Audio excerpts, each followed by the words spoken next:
Hello বন্ধুরা, তো আজকের ভিডিওতে আমরা পাইথন ডিকশনারি শিখবো। তো ডিকশনারি মূলত একটা কি এবং ভ্যালু বেসড একটা টাইপ। তো তার মধ্যে একটি কি থাকবে এবং সেই কি এর জন্য একটা ভ্যালু থাকবে। তো যদি আমরা একটা ডিকশনারি বানাতে চাই তাহলে প্রথমে সে একটা ভ্যারিয়েবলের নাম দেবো, দেন একটা সেকেন্ড ব্র্যাকেট দেবো। সেকেন্ড ব্র্যাকেট দেওয়ার পরে আমরা কোনো কিছু যদি ইনিশিয়ালাইজ করার সময় দিতে চাই তাহলে এরকম একটা কি দেবো এবং তার জন্য একটা ভ্যালু দেবো। এবং কি এবং ভ্যালু পেয়ার আমরা এরকম কোলন দিয়ে আলাদা করব। তো এটা কি এবং তার জন্য এটা ভ্যালু। তো কমা দিয়ে এরকম আমি অনেকগুলো ভ্যালু দিতে পারি। তো ওয়ানের জন্য হয়তো আমার টু আছে, কোলন দিয়ে, এবং ওয়ানের জন্য হয়তো টু আছে। এবার এর মধ্যে যদি আমি কোনো কিছু অ্যাড করতে চাই বা কোনো কি এর জন্য কোনো ভ্যালু অ্যাড করতে চাই তাহলে সেই ডিকশনের নাম দেবো, দেন তার মধ্যে কি প্রোভাইড করব এবং তার মধ্যে একটা ভ্যালু দিয়ে দেবো।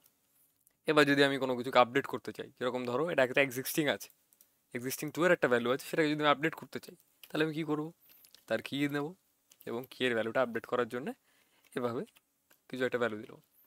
তো এটা হয়ে গেল আমার আপডেট, আর এটা হয়ে গেল আমার অ্যাড। এবার যদি আমি কোনো কিছু ডিলিট করতে চাই, ডিলিট করার জন্য কোন কিটা ডিলিট করতে চাই সেটা দেবো। ধরো আমি ওয়ানের কিটা ডিলিট করতে চাই, তো এটা পুরোটা ডিলিট হয়ে যাবে। তো একবার প্রিন্ট করে দেখি যে জিনিসগুলো করলাম সেটা ঠিকঠাক হলো কিনা।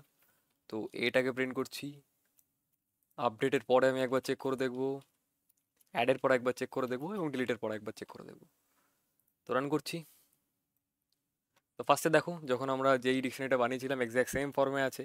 এরপরে যখন সেটাকে প্রিন্ট করলাম ঠিকঠাকভাবে দেখাচ্ছে। এবার যখন আপডেট করেছিলাম, টু এর টু কি এর ভ্যালু ছিল থ্রি, এবার সেটাকে চেঞ্জ করে ফাইভ করেছি। এবার আবার যখন কোনো কিছু অ্যাড করেছি, ফোরের কি এসছে, তার ভ্যালু ফাইভ এসছে। এবং যখন আই কি এর জিনিসটাকে ডিলিট করেছি তখন আই কি এর ভ্যালুটা ডিলিট হয়ে গেছে। ধন্যবাদ।